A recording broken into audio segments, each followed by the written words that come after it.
Couple of areas in your portfolio, the PRRT changes to raise more tax from gas exploration and exports, I should say. David Pocock indicated to Sky News he won't support the change as is. The Greens seem the same way inclined. Is this a case of either coalition support or bust? Well, the PRRT changes that the Treasurer has put forward and which I support will bring $2.4 billion into the taxation system over the next 4 years, and that's an entirely positive thing. And, you know, I urge Senator Pocock and the Greens to support that because it brings $2.4 billion into our revenue stream. But what I do know is that I've been engaging with Senator Susan McDonald from Queensland, who's the Shadow Resources spokesperson, and we're making sure that the opposition do have briefings, and I know they will look at the changes, and that's certainly their right as opposition. Okay. So I do hope that they deal themselves into this debate and support the PRRT changes. They wanted to see the detail. It's out there now.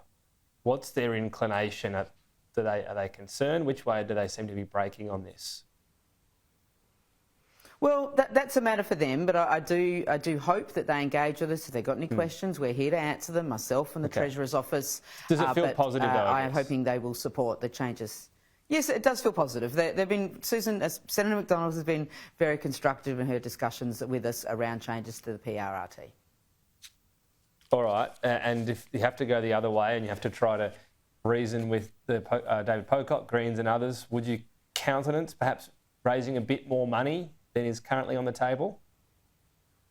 Well, we've put our proposal forward. It is there for people to examine. I appreciate that Senator Pocock and others have other views, and that is their right.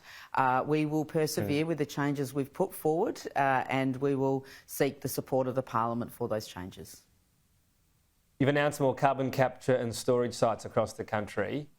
Do you have confidence they'll be more successful than the biggest one, Gorgon, which is still only running at 1/3 of its purported capacity? The Gorgon CCS project has stored 8 million tonnes of CO2.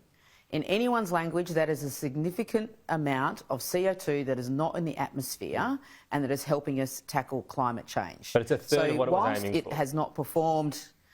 Whilst it has not performed to the targets it set, which were ambitious, what it has done is shown that it does work, and it works at scale. 8 million tonnes of carbon has been sequestered into a reservoir that used to store gas and can now store another type of gas. So it is an important development. It's not the only carbon capture and storage facility in this country, but it is the biggest, and it's in fact the biggest in the world. So while this is a growing technology, absolutely. Chevron know there have to be improvements.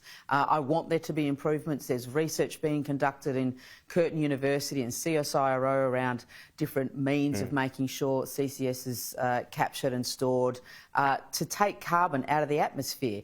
The International Energy Agency has said that without carbon capture and storage, we won't reach net zero. So I, for one, encourage the take-up of that technology.